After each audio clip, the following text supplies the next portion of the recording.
What's up, guys? Chris Labash. Just wanted to show you the update with the shock change. So I added the 100 milligram hole-to-hole shocks on the rear, and I put the 90 milligram rear shocks, the stock ones, on the front. I tried the Creighton front shocks on here, which are 105, and it was a little bit, it was nice. It was, they're big bore shocks, and it was just a little bit too stiff. I mean, even right now, the front is stiffer than the rear, but I also have the rear turned all the way up, and so if I turn those down, that'll tighten it up a little bit. But we gained a complete inch of ride height, so now we went from 2 inches to 3 inches. And I wanted to show you guys how I installed the side guard plates for the body here. On the Stampede, they're out here, or sorry, on the Hoth chassis, there's 2 bolts out here that you put these in. So I put these on the inside of the truck. Just show you.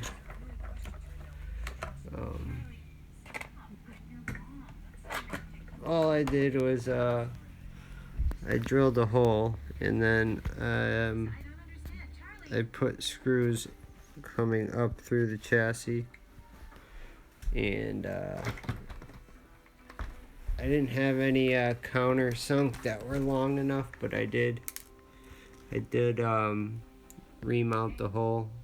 Actually, I had one countersunk that worked, but I just took the reamer on the drill and reamed out the holes, so they're now installed in the bottom of the chassis.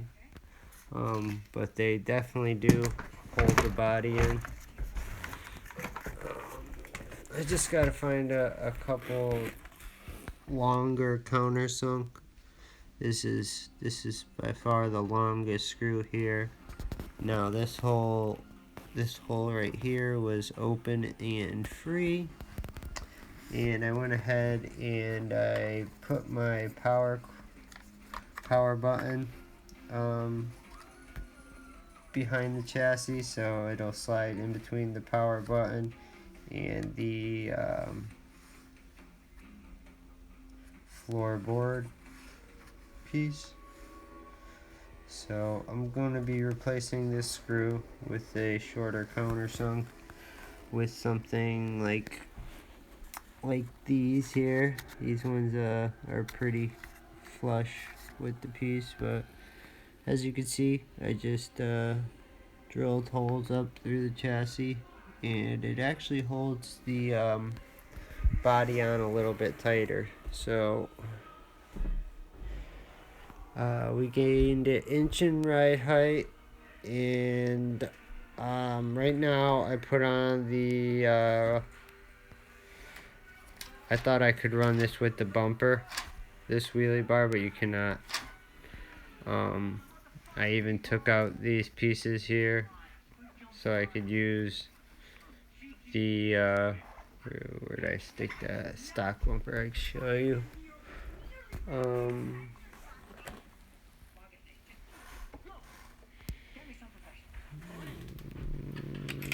I swore I just put it right, okay, it's right here. So these screws, I figured if I took these 2 out, I could use these to put the bumper in, but the bumper holes are a little bit thinner, so there was nowhere to put the rear bumper. So you do need the Haas wheelie bar to run a wheelie bar if you want to run the bumper. Otherwise, you could just run this wheelie bar with no bumper, which I don't know, you really don't need.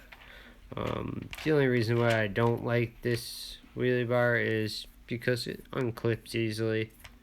On previous models, once I found the perfect height for the wheelie bar, I just drilled holes and put screws right in here. But yeah, this is with the aluminum 100 milligram, 10 milligram, keep saying milligram, 100 millimeter hole to hole, center hole shocks, and the stock rears are 90 milligrams. 90 millimeters. I've been talking about servos lately, and that says MG, so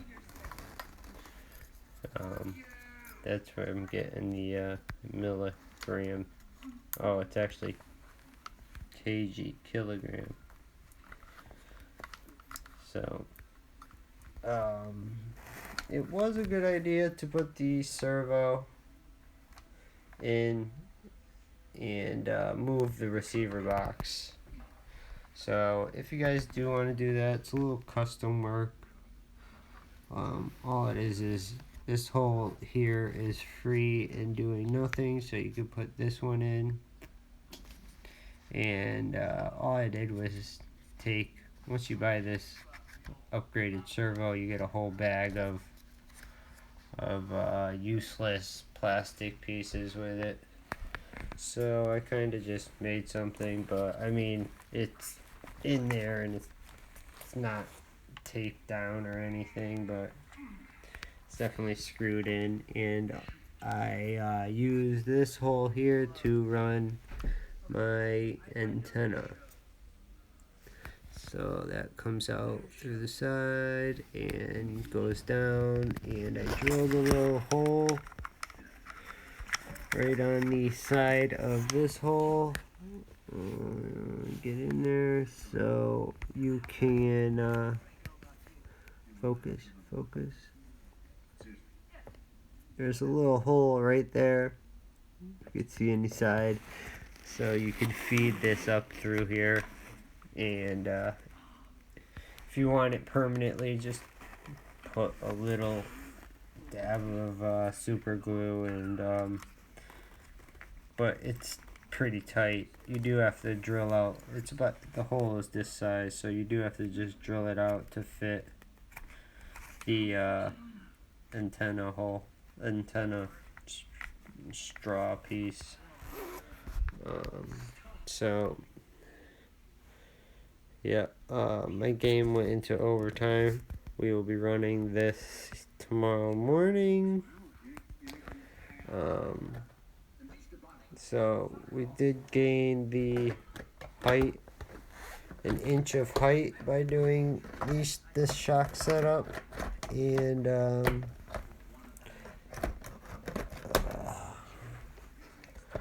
I could have put the power button. I was gonna put the power button right here, but with this chassis and body setup, there's a lot of space up front. I'll show you where you can get the a lot of stuff pretty wet if you happen to go through water. So that's why I didn't put the power button right there. I did put it right where you hold the chassis in, and you can reach it pretty simply just by sticking your finger in the back, or you could move the body in and push it on here. It's good access, and it's going to be covered with the water. I mean, covered from water. I'm glad that the body did reach to the bottom of this chassis, and by putting these floorboards in here, it's definitely a good spot to hold it. It's all the way in and down.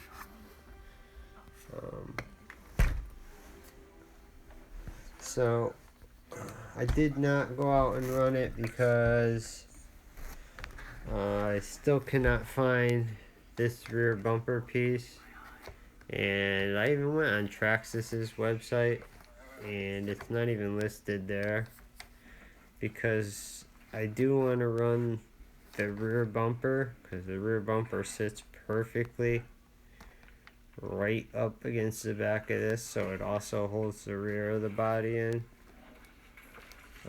But I put the wheelie bar on because I don't feel like flipping my beautiful body over and scratching it up right now. So we're gonna wait for that till at least until I get the roof guards.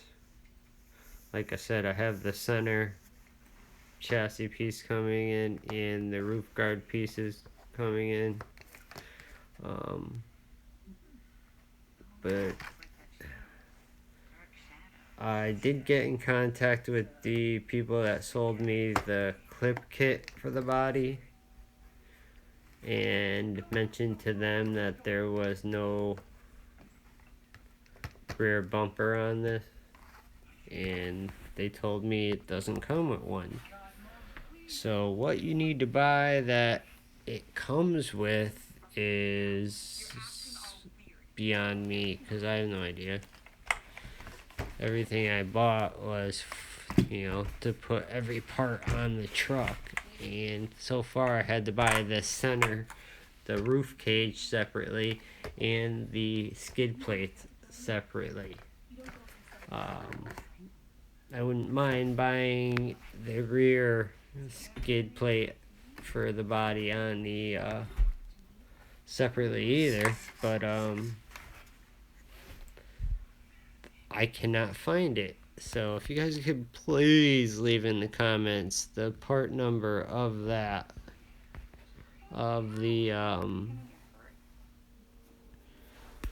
bumper skid plate that goes in these 3 holes, I would really, really appreciate it. I went through the Traxxas website, and it seems like when you buy this kit, it's supposed to come with the rear bumper. However, they're telling me that it does not.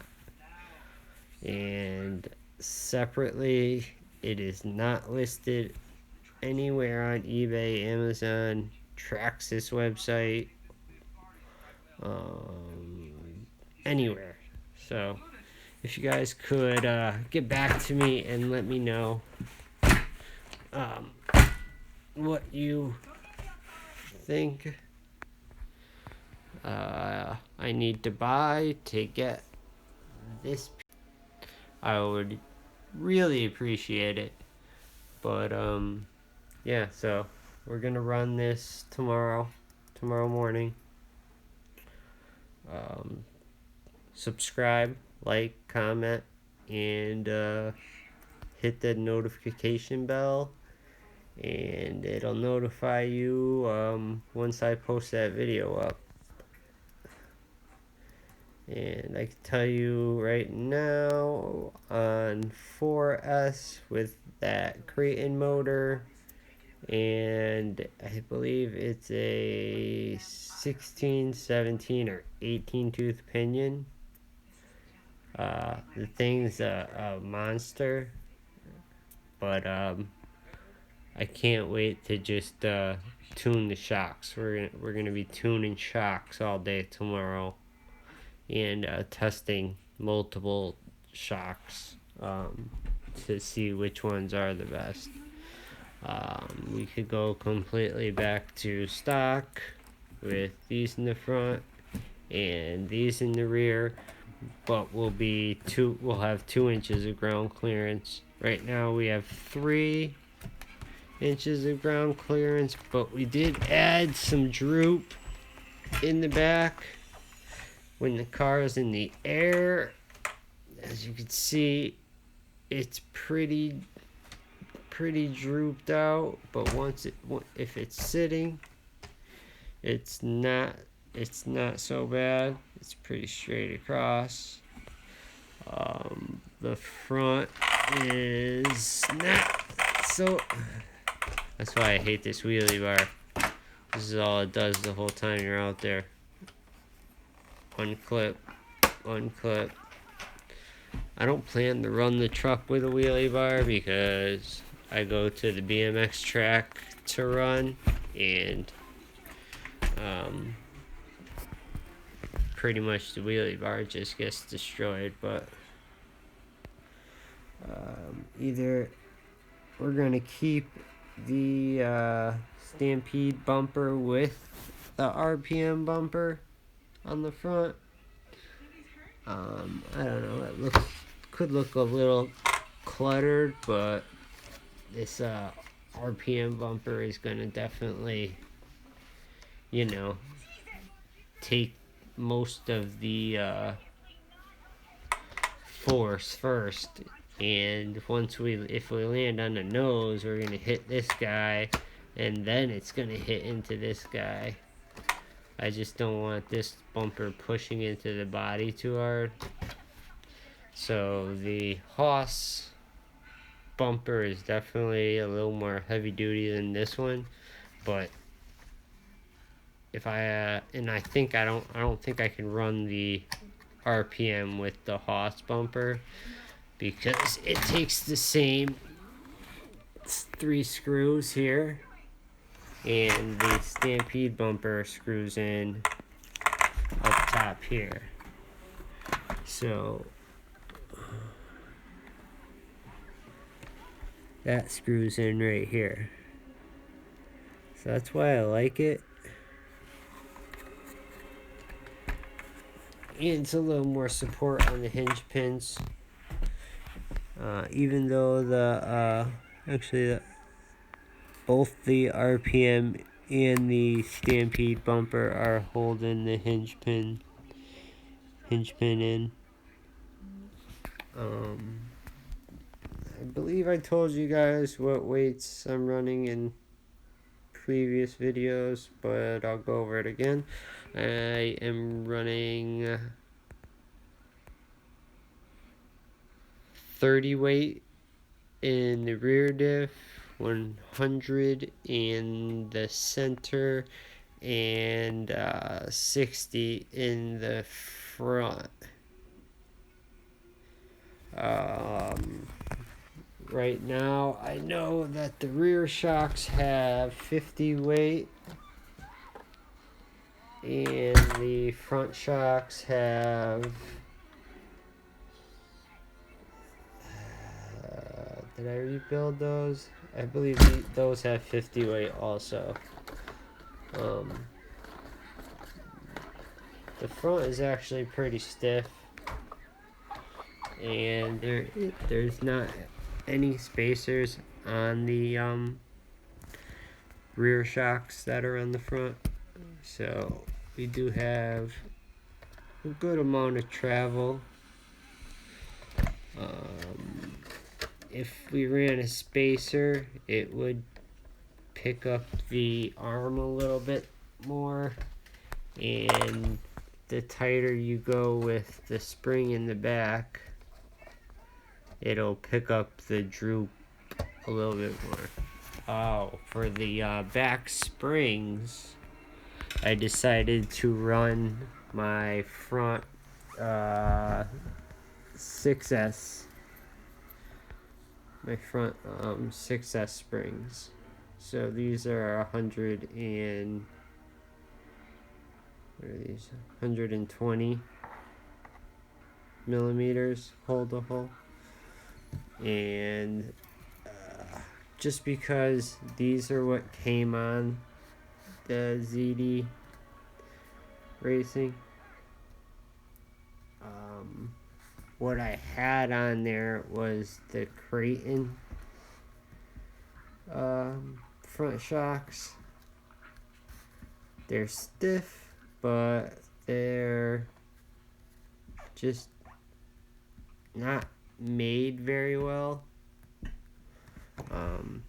The 6S springs, these are the rears, but they're definitely made better than the Creighton shocks. And so I put the right ring on top to hold this, and I put the dust boots on. What else did I do? I have a ton of battery packs, so we'll be able to run 4S for a while, and I have a bunch of 3S smart batteries that I just run in my Outcast 6S, and then I also have a 7600 3S 7600 milliamp 75C. So this is the most burst, and right now this is the most runtime with 10,400 milliamps. And I don't know if the C rating doubles, if you guys know about that, because they are 50C. I don't believe that means if you run 2 batteries, you're running 100C discharge.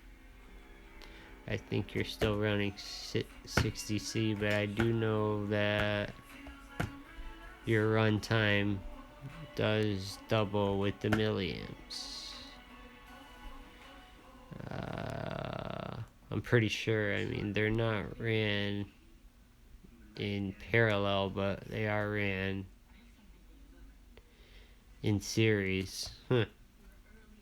So I believe that makes it a runtime doubled.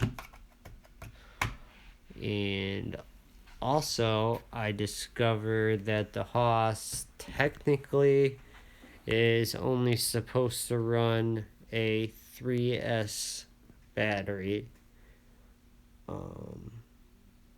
I thought right off the bat that this was a 4S truck, and everybody seems to be running the 4S in it fine. But if you go on the specifications on the Traxxas website, it only says 2S, 3S capable. I was pretty sure that it could handle the 4S. And they say it's the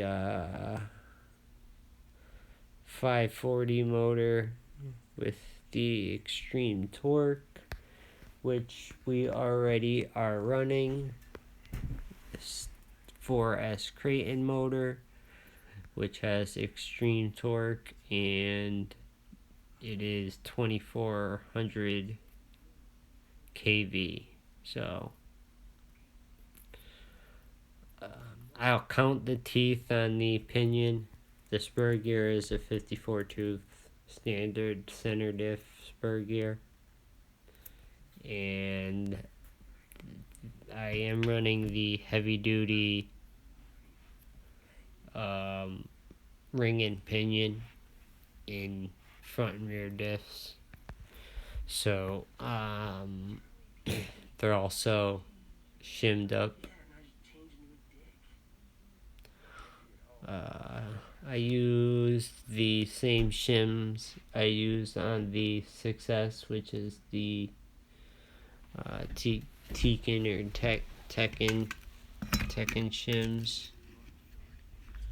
that everybody uses on their 6S diff. You know, one or two of these little shims. And I also shimmed up the center differential. Not shimmed like you're thinking though. I had to shim. I didn't have to, but I felt like the center diff was kind of, put the cover back on, was kind of hitting